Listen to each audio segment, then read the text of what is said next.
Vaccine की खोज Edward gender ने सबसे पहले 1796 में चेचक के टीके के रूप में स्मॉल पॉक्स जिसको कहा जाता है उसके रूप में 18वीं शताब्दी में उन्होंने खोज की है ना।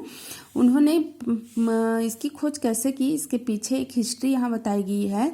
उन्होंने देखा कि जिस समय चेचक रोग चिकन पॉक्स फैली हुई थी उस समय सभी लोग उससे संक्रमित हुए, लेकिन जो गाय चराने वाले ग्वाले थे उनके में ये रोग नहीं हुआ और साथ ही साथ ग्वाले के संपर्क में रहने वाले कुछ व्यक्ति थे जिनको ये रोग नहीं हुआ। तो उन्होंने उनका टेस्ट किया और उन्होंने पाया कि उसके ब्लड में काउपॉक्स वायरस प्रेजेंट था। ये काउपॉक्स वायरस एक ऐसा प्रतिरक्षा तंत्र बन गया था जो चेचक रोग से लड़ने की उसमें क्षमता थी और वो उस रोग से होने से उसको बचाते थे।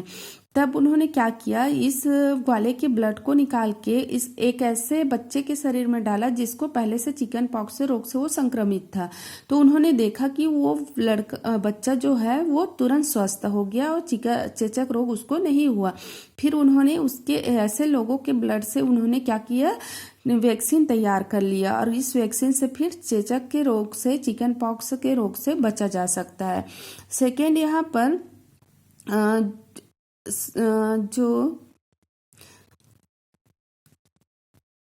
यहाँ पर एक रासायनिज्ञ थे जिन्होंने 1885 में लुइस पास्चर नाम की जो वैज्ञानिक थे उन्होंने एक टीकाकरण का निर्माण किया। वो टीकाकरण रेबीज था, रेबीज वायरस जो होती है वो कुत्ते के काटने से होती है।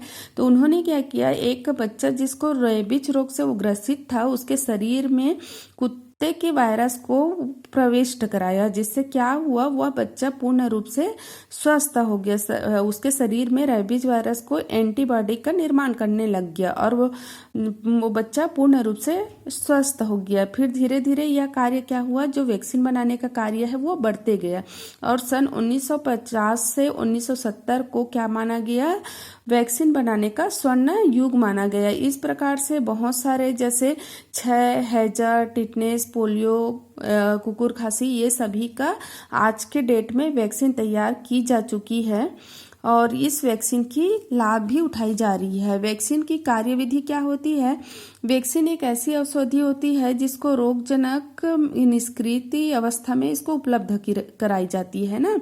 जब टीकाकरण द्वारा किसी रोग का वैक्सीन को शरीर में प्रविष्ट कराया जाता है तो वैक्सीन उसमें उपस्थित क्षीण रोगाणु कोशिकाओं में पहुंचकर प्रतिरक्षा तंत्र को प्रभावित करने का प्रयास करती, परंतु हमारा प्रतिरक्षा तंत्र इससे बचाव हेतु एक ऐसी प्रोटीन का निर्माण करती है जो कि रोगाणु के अन्य प्रजाति के प्रभावी संक्रमण से उसको रोक देती है।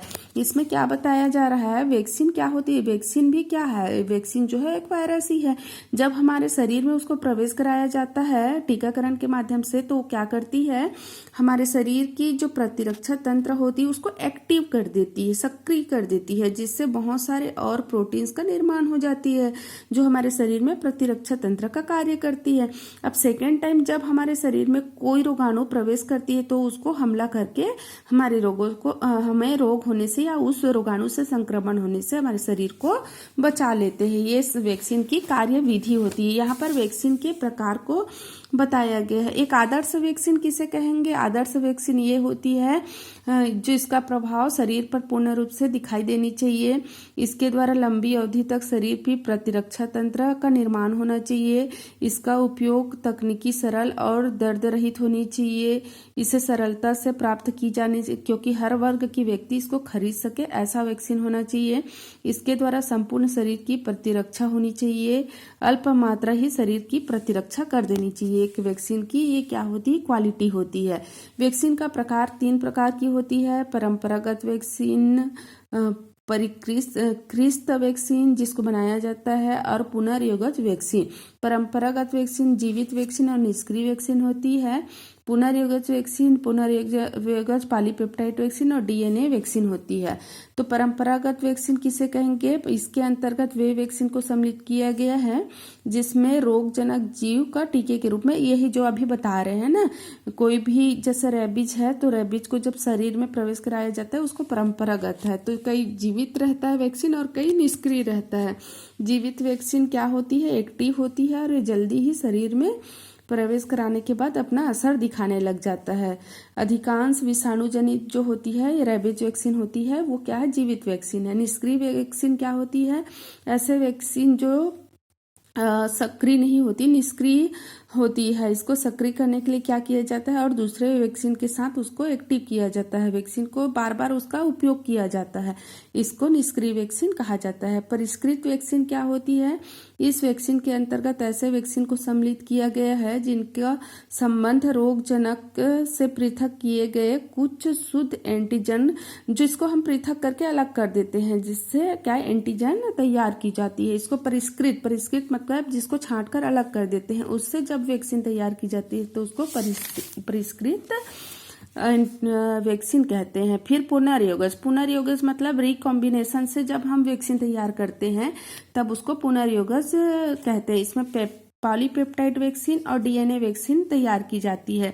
जब डीएनए को तकनीकी विधि से तैयार की जाती है तो उसमें एक प्रोटीन एंटीजन के संपूर्ण में प्रतिरक्षणात्मक नहीं पाई जाती। एंटीजन का एक भाग ही रोगाणु में क्या करती है, प्रतिरक्षा तंत्र का कार्य प्रदर्शित करती है। फिर है डीएनए वैक्सीन। डीएनए के जीन से जब वैक्सीन का निर्माण किया जाता है तब उसको हम क्या बोलेंगे, डीएनए कहते हैं। वेक्टर की सहायता से सीधे रोगाणु के जीनोम तक पहुंचा दिया जाता है और यह जीन पोषक के शरीर में एंटीजन की तरह कार्य करती है। तो इस प्रकार डीएनए से जब हम निर्माण करेंगे तो डीएनए और पॉलीपेप्टाइड वैक्सीन पॉलीपेप्टाइड से तैयार की जाती है। आगे दिया गया है टीकाकरण। तो टीकाकरण क्या है, वैक्सीन को लगाना ही क्या है, टीकाकरण होती है।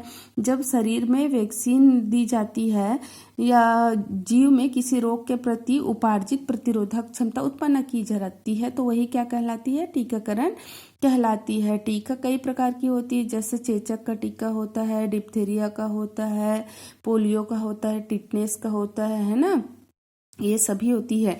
टीके के बाद दी जाने वाली मात्राओं को बूस्टर डोज कहते हैं। बूस्टर डोज क्या होती है, जब टीके के बाद उसको दी जाती है। इसी कारण से बच्चों को DTP के 3 टीके लगाए जाते हैं। यहाँ पे लिस्ट दिया हुआ है, जैसे यहाँ 6 रोग है तो 9 माह में इसको दी जाती है। खसरा रूबेला ये जन्म से 12 माह के अंतर्गत इसको लगाई जाती है। पोलियो और डिप्थीरिया जन्म से 3रे और 4थे में। फिर द्वितीय खुराक 1.5 वर्ष में। और वैक्सीन का नाम क्या है, पोलियो।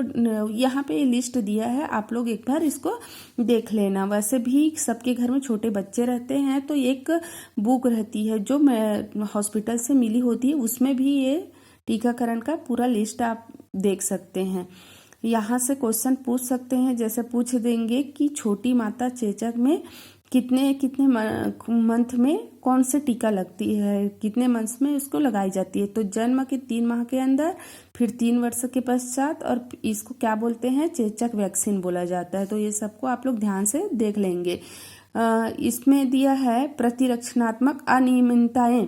प्रतिरक्षणात्मक अनियमितताएं क्या होगी, जब जीवों में विभिन्न रोगाणु के प्रति प्रतिरोधकता पाई जाती है, तब कभी किसी व्यक्ति में रोग प्रतिरोधक की कमी होती है तो उस व्यक्ति का जीना मुश्किल हो जाता है, क्योंकि प्रतिरोधकता के अभाव के कारण उनमें कई प्रकार के रोग विकसित हो जाते हैं। व्यक्तियों में कभी कभी जन्म से या जीवन काल के में कुछ रोग प्रतिरोधक अनियमितताएं विकसित कर देती है, जिसे हीनजन्यता कहते हैं। तथा एड्स रोग प्रतिरक्षणात्मक तंत्र में अनियमितता के प्रमुख 2 कारण होती। अनियमितता क्या होती है, जैसे कभी कभी होता है कि हमारे शरीर में प्रतिरोधक क्षमता की कमी होती है तो हम वो रोग से ग्रसित हो जाते हैं और वो रोग से लड़ नहीं पाते हैं, तो वही क्या है, अनियमितताएं कहलाती है। तो एड्स रोग के कारण प्रतिरक्षा तंत्र क्या हो जाती है, अनियमित हो जाती है। जैसे 2 कारण इसका बताया है, इम्यूनो डिफिशिएंसी है ना, इसमें मनुष्य में कुछ और सभी रोगों के प्रति क्या हो जाता है, प्रतिरक्षक तंत्र नष्ट हो जाती है, जिससे शिशु अवस्था में ही टी और जो बी सेल होती है उसकी अभाव हो जाती है, जिससे क्या होगा, शिशु जो होती है हर रोग से ग्रसित हो जाएगी और वो उसके शरीर में प्रतिरोधक क्षमता की कमी हो जाती है, जिसके कारण से वो छोटे छोटे रोगों से पूर्ण रूप से संक्रमित हो जाती है और एक समय ऐसा आता है कि उसका बच पाना भी मुश्किल हो जाती है। सेकेंड इसमें एड्स दिया है। एड्स जो होती है एक्वायर्ड इम्यूनो डिफिशियंसी होती है, ये वही है जिसमें पूरी प्रतिरक्षा तंत्र जो होती है नष्ट हो जाती है, जिससे व्यक्ति से संक्रमित हो जाते हैं और इसमें भी इसका बचाव कर पाना बहुत मुश्किल हो जाती है। इसका अभी संपूर्ण इलाज नहीं हो पाया है। फिर कैंसर के बारे में नेक्स्ट क्लास में पढ़ेंगे।